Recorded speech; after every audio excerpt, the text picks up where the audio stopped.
Salut les amis, le soleil est revenu, c'est génial, il fait un temps magnifique. Aujourd'hui, j'ai envie de confectionner une tarte salée et cette tarte, je vais la faire avec une pâte brisée, mais une pâte brisée spéciale. On va faire une pâte brisée à la farine de sarrasin. Vous savez, la farine de sarrasin, c'est cette farine qu'on utilise beaucoup en Bretagne, une farine de blé noir qui ne contient pas de gluten, donc qu'il faut en général essayer de mélanger à une farine un peu plus blanche, sinon elle a tendance à beaucoup s'effriter, mais elle a un goût absolument délicieux. Je vous montre comment confectionner cette pâte à tarte, c'est super facile, c'est super rapide, vous allez voir ça. Allez, c'est parti pour les ingrédients.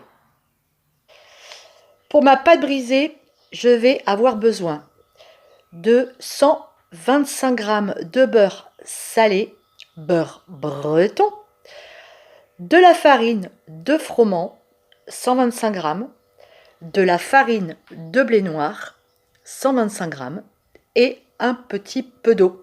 Vous pourriez mettre un œuf si vous préférez. Moi, je préfère avec de l'eau. Ça fait une pâte un tout petit peu plus légère. J'ai ouvert ma porte, on travaille en lumière naturelle.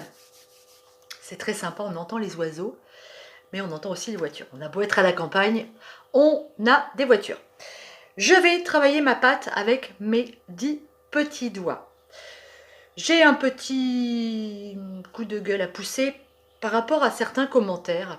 Il y a quelques temps déjà, j'avais eu un commentaire une fois sur une vidéo, je ne sais plus laquelle, parce que j'avais mis des gants pour travailler, je ne sais plus, une farce.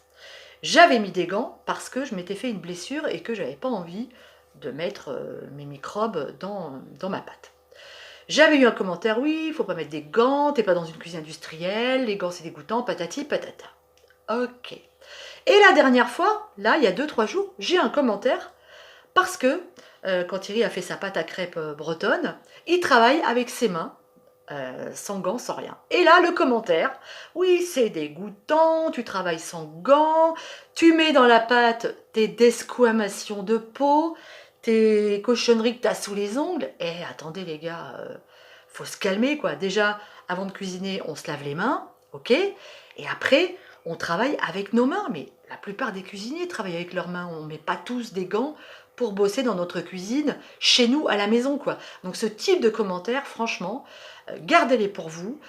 Si vous avez des choses à dire, écoutez, exprimez-vous où vous voulez, mais arrêtez avec ça quoi. C'est ridicule. Voilà, ceci étant dit, on va passer à notre pâte et on va tout mélanger avec nos 10 doigts.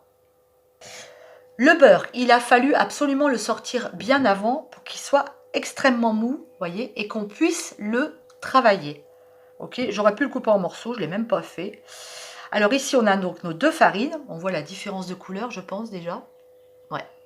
Et on va simplement travailler notre beurre et notre farine jusqu'à ce qu'on arrive à les amalgamer et à obtenir une espèce un aspect un peu crumble en fait.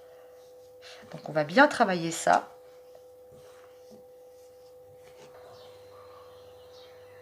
Ça y est, j'ai mon mélange. Vous voyez, c'est un peu sableux, un peu ouais, comme un crumble assez fin. Et maintenant, on va ajouter l'eau. Alors attention, je ne donne pas de mesure d'eau, c'est vraiment petit à petit. On met un petit peu d'eau et on mélange. Et on sent petit à petit, voilà, notre pâte se former. Là, on va en remettre. N'en mettez pas trop à la fois parce que sinon, votre pâte est toute molle, elle colle au doigt et là, c'est difficile à rattraper.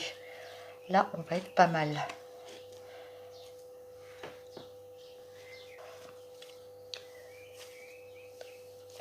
C'est bon.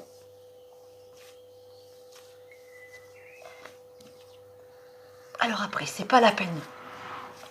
Alors maintenant, c'est pas la peine de travailler pendant 3 heures.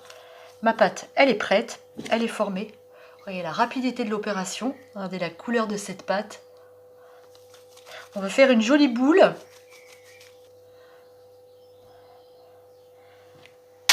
On prend une feuille de papier sulfurisée, on met notre pâte comme ça et on va la laisser reposer au frigo parce que là elle est très molle, on ne pourrait pas l'étaler.